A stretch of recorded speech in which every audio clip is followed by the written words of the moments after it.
Wapres ya, itu kan harusnya dengan berteknologi yang luar biasa. Ingat nggak waktu dia sok, saya bilang sok sekarang. Sok ketika kampanye dulu bicara soal, wah pakai teknologi 19 juta lapangan kerja. Bicara tentang drone. Wah, bicara tentang drone, bicara soal atau pertanyaannya yang menohok Prof. Mahfud waktu itu soal cold storage. Itu kan sebenarnya ya hanya pertanyaan yang dia di feeding aja gitu loh. Nah, kelihatan kan? Gitu. Ketika dia benar-benar kemarin di retret, bisu.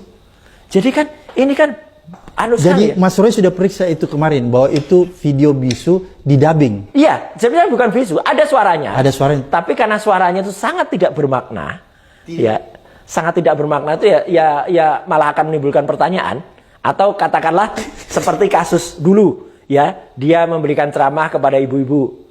Ya kan gitu. Kemudian ibu-ibu hamil malah suruh minum asam sulfat. Harusnya asam folat. Jauh banget antara asam folat itu dengan rumus kimia itu yang panjang dibandingkan dengan H2SO4 atau asam sulfat. Kalau ibu-ibu disuruh minum asam sulfat ya maaf ini, ya meninggal lah kayak suruh minum air aki gitu. Jadi jangan-jangan diksi dia yang menunjukkan ketidakmampuannya dia itu kemudian makin diketahui masyarakat. Kan banyak banget Pak Salam. Asam sulfat. Kemudian dia bicara dengan pidato bahasa Indonesia aja salah terus, ya kan? Dia bilang para ibu-ibu, para bapak. Para itu kan sudah jamak gitu. Ya, kenapa? Ini kan sangat esensial gitu loh.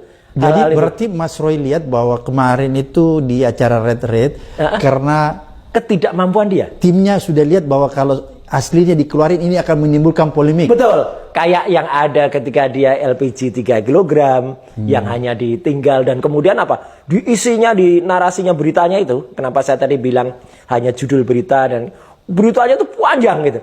Tapi kan aneh. Mana ini yang sebenarnya menunjukkan video aktualnya yang menunjukkan dia kan nggak pernah ada.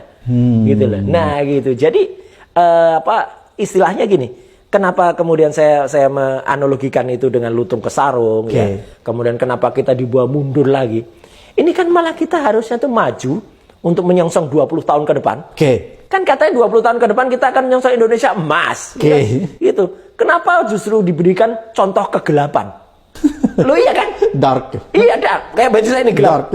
Tapi gelapnya ada wayangnya. Nah nanti cerita kenapa saya pakai baju wayang ini. Ya. Nah gini. Jadi kenapa kita dibawa ke alam kegelapan? Kenapa ditutup? Ini kan kayak publik itu ditutup matanya. Mending kalau tutup mata tuh pakai sekalian tulisan. Nah ini buat nutup mata juga bagus ini. Nah gitu. Iya. Biasanya dipakai di sini gitu. Ya tapi nanti kita bicara ini nanti. Jadi itu sengaja ditutupi ya? Itu sengaja ditutupi. Jadi kenapa seorang nomor 2 di Indonesia, Fufafa ini, malah mengajarkan ketidakjujuran, mengajarkan ketidak terus terangan. Kunjungan dia terakhir ke universitas yang ada di Banten itu, ya, itu kan menunjukkan ke kita bahwa ya kalau mau datang harusnya ke kampus beneran kan? Kayak kita kemarin, ke Unpad. Ya netizen kan juga harus kita ceritakan bahwa alhamdulillah kita sudah menyelesaikan touring yang ketiga, ya kan gitu. Pertama dulu di Unisri di Solo, Universitas Slamet Riyadi, kedua di Universitas Ahmad Dahlan di Jogja, ketiga barusan kemarin kita di Bandung, gabungan antara Unpad, ITB dan UPI, ya gitu. Dan itu kan luar biasa, terbukti dengan pertanyaannya dari audiens itu kan pertanyaan kritis dan banyak banget itu. Kalau nggak kita stop mau buka puasa, kan itu sebenarnya terus kan. Dan tidak hanya dari mahasiswa, ada senior, ada ibu-ibu juga kemarin yang tanya. Itu kan menunjukkan bahwa sebenarnya rakyat itu menginginkan transparansi, menginginkan keterus-terangan. Lah kok malah dijawabannya oleh si Fufafa ini adalah hal-hal yang menurut saya aneh banget gitu. Datang ke kampus, yang kampus itu masih dalam tahap pembangunan, ya. Belum selesai. Terus saya analogikan dengan peristiwa ketika dia di retreat itu, ketika film itu ditutup dengan adegan bisu ya gitu, jadi kayak kita seolah-olah itu kita dibisukan. Jadi saya sampai agak curiga ini. Jadi apa rakyat itu mau dibisukan gitu loh. Semacam wapresnya yang bisu dia gitu loh. Gitu kan seolah-olah dia tidak bisa menyampaikan apa-apa. Bukan seolah, ya memang faktanya benar gitu loh. Coba kita tantang sekarang Pak Sama. Mulai dari saat kita podcast ini tayang ya. Kapan nanti kita tunggu ya, ini untuk timnya dia. Ayo dia datang ke kampus. gitu lah kira. Kita temani. Kita temani kalau perlu, ya kan, dan kita tunggu gitu loh. Ya jangan kemudian malah tenakannya mereka, saya bilang tenakannya itu apa? Basarnya. Ya basarnya, atau kan ada menteri juga yang jadi basar kan? Cebokers. Ya, kan ada menteri yang kemarin menteri kehutanan itu. Oke. Itu kan jadi basar juga. Dia nyerang-nyerang. Fufafa. Iya, basarnya Fufafa, basarnya ayahnya dulu. Oke. Dia kan nyerang-nyerang salah seorang sahabat kita juga, Anies, ya kan? Ya. Ketika Anies diundang di UGM, Ya. di Masjid UGM, diundang ke Masjid Salman di ITB, kemudian kan inilah sudah jadi menteri kok ya masih ibaratnya nyinyir gitu loh. Dia kan bilang masjid bukan tempat buat memberikan kritik gitu. Dia nggak belajar. Katanya dia lulusan kampus beragama, ya kan? Kan dia lulusan UIN dia, ya kan? Harusnya dia kan ngerti.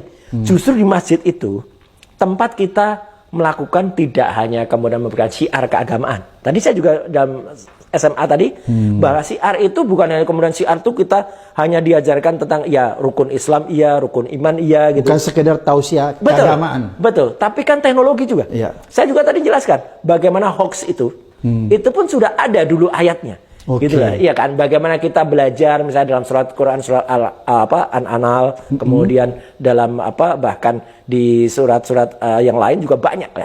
Kita bisa melihat itu, mensitir itu kan banyak gitu. Hoax itu dari dulu ada gitu, dan sebaiknya itu tidak lagi dilakukan. Nah, artinya kenapa yang menteri ini itu malah mengkritik orang yang memanfaatkan masjid ya untuk melakukan yang namanya tidak sekedar tausiah ya, tapi pencerahan. Tapi pencerahan. Nah, sama dengan kita. Edukasi ya. Betul. Kita juga ke kampus itu memang kalau dikatakan kampus kok soal politik itu ada beberapa komentar yang saya baca ketika kita roadshow itu.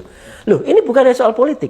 Kita membawa Indonesia rakyat itu kemudian menyongsong 20 tahun kemudian Indonesia emas itu memang harus dicerahkan gitu loh. Diedukasi ya. Diedukasi. Jangan kemudian malah hanya datang ke kampus yang didatang adalah para tukang bangunan atau hanya gedungnya saja gitu loh. Jadi itu ada gitu.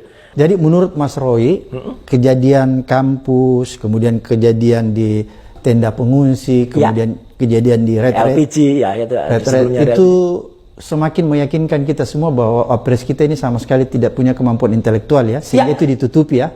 Tutupi dengan film yang bisu gitu. Iya, dengan film yang bisu, saya mengibaratkan itu lutung ke sarung gitu. Cuman kan gini, Pak.